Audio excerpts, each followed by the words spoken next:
এই হলো কাঁঠাল। কাঁঠাল হলো জাতীয় ফল। এই ফল যত খাইবেন ততই দেখবেন নেশা মিটবো না। খালি খাতে ইচ্ছা করবো, খাতে ইচ্ছা করবো।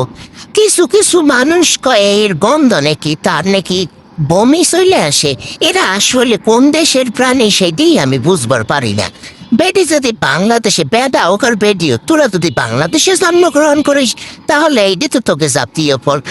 এই ফলের সুবাস ঘ্রাণ আর রে কি ভালা রে, গন্ধেই যেন অর্ধ ভোজন হইয়া যায়।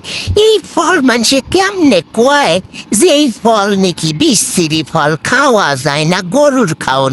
তাই যদি হয় ভাই আমি গরু, এটা আমার খুব প্রিয়। এ বছর কেন প্রত্যেক বছর যত না আম খাই আর 3 গুণ খাই কাদাল ভাই কাদাল। মানুষে যে কি কয়।